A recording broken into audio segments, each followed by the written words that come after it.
ఇప్పుడు బాగా ట్రెండింగ్లో ఉన్న topic 3i atlas. 3i atlas గురించి ఆల్రెడీ మనం ఇంతకుముందే వీడియోలో డిస్కస్ చేసుకున్నాము. మళ్ళీ ఇప్పుడు దీని అప్డేట్కి సంబంధించిన విషయాలు ఈ వీడియోలో డిస్కస్ చేసుకుందాము.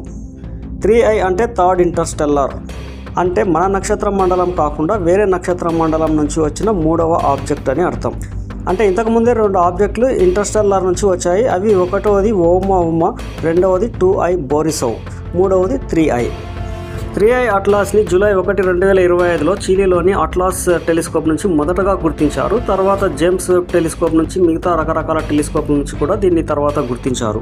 ఈ తోకచుక్క గురించిన విషయాలు ప్రతిదీ ఒక మిస్టరీ లాగానే ఉంది. ఈ వీడియోలో వాటన్నిటిని పూర్తిగా తెలుసుకునే ప్రయత్నం చేద్దాం.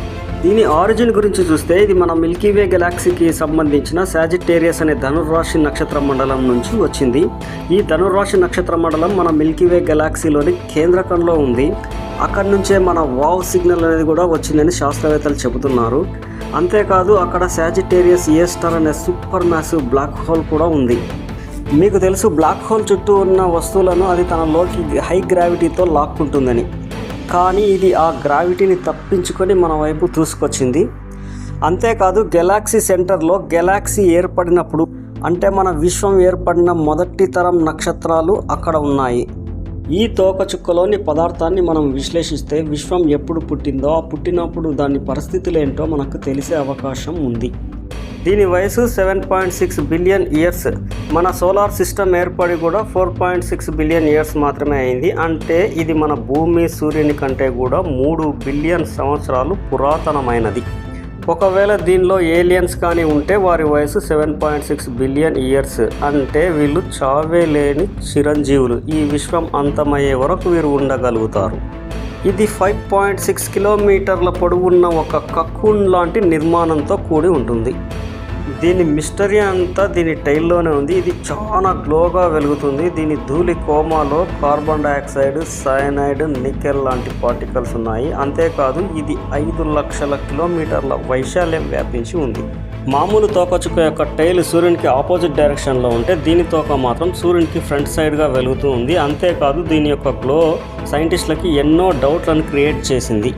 ఎందుకంటే ఎంతో దూరంలో ఉన్న దీని తోక సూర్యుని యొక్క రిఫ్లెక్షన్ వలన అంత గ్లోగా వెలగదు. కానీ దీనిలో రాకెట్ థ్రస్టర్స్ లాంటివి లేదా న్యూక్లియర్ ప్రపోల్షన్ లాంటివి ఉండటం వల్లనే దీని యొక్క గ్లో అంతగా ఉందని సైంటిస్టులు బాగా నమ్ముతున్నారు. అందుకే ఇది ఫ్రంట్ సైడ్ కూడా వెలగగలుగుతుంది. సామాన్యంగా వేరే తోకచుక్కల టైల్లో ఐరన్ అండ్ నికెల్ల మిశ్రమం ఉంటుంది. కానీ ఈ కామెట్లో నికెల్ మాత్రమే ఉంది. దానిలో ఉన్న నీటి ఆవిరికి ఇనుము ఈజీగా తుప్పుపడుతుంది, కానీ నికెల్ తుప్పుపట్టదు. ఈ విషయం వల్ల కొందరు శాస్త్రవేత్తలు చాలా అనుమానాలు వ్యక్తం చేస్తున్నారు. ఏలియన్లు స్పేస్ షిప్ తుప్పుపట్టకుండా చాలా కాలం సేఫ్గా ఉండటానికి నికెల్ మాత్రమే ఉపయోగించుంటారు. అది మామూలు తోకచుక్క అయితే ఐరన్ కూడా ఉండాలి కదా అని వాదిస్తున్నారు. దీని కోమా సూర్యునికి దూరంగా ఉన్నప్పుడు వైట్ కలరు, సూర్యునికి దగ్గరగా వచ్చినప్పుడు గ్రీన్ కలరు, సూర్యుని దాటేసి వెళ్ళిన తర్వాత బ్లూ కలర్లో మెరుస్తూ ఉంది. ఇది సూర్యునికి కొద్దిగా దూరంగా ఉన్నప్పుడు దీంట్లోని కార్బన్ డైఆక్సైడ్ వలన గ్రీన్ కలర్లో మెరవడము, మరియు సూర్యునికి దగ్గరగా వచ్చినప్పుడు దీంట్లో ఉన్న మంచు కరిగి నీటి ఆవిరిగా మారి నీటి ఆవిరి, కార్బన్ డైఆక్సైడ్ల మిశ్రమము బ్లూ కలర్లో మెరుస్తున్నట్టు సైంటిస్టులు అంచనాలు వేస్తున్నారు. ఇంకొందరు శాస్త్రవేత్తలు అయితే దానిలో ఉన్న జీవ పదార్థం యొక్క శ్వాసక్రియ వల్లనే అది బ్లూ కలర్లోకి మారిందని అంచనాలు వేస్తున్నారు. 3i అట్లాస్ యొక్క వేగం ఇంతకు ముందున్న తోకచుక్కల కంటే చాలా ఎక్కువగా ఉంది. అంతేకాదు ఇది తరచూ తన వేగాన్ని మార్చుకుంటుంది. మొదట గుర్తించినప్పుడు 58 కిలోమీటర్ పర్ సెకండ్గా, తర్వాత 1 మంత్కి 68 కిలోమీటర్ పర్ సెకండ్గా, తర్వాత సూర్యునికి దగ్గరగా వచ్చినప్పుడు మ్యాక్సిమం 71 కిలోమీటర్ పర్ సెకండ్గా నమోదైంది.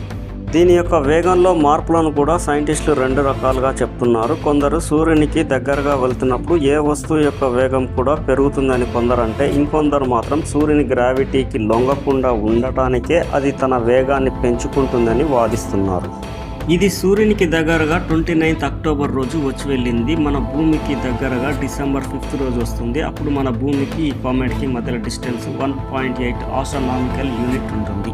ఒకవేళ ఈ కామెట్లో ఏలియన్స్ కానీ ఉంటే డిసెంబర్లో మనపై అటాక్ చేసే అవకాశం ఉందని కొంతమంది సైంటిస్టులు ఎక్స్పెక్ట్ చేస్తున్నారు.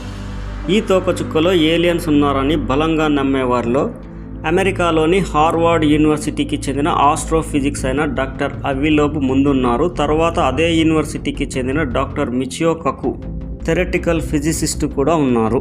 అంతేకాదు ఎలాన్ మస్క్, ట్రంప్ కూడా దీంట్లో ఏలియన్స్ ఉన్నారని నమ్ముతున్నారు.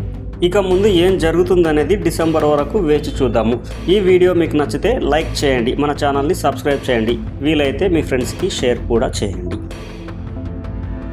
Thank you.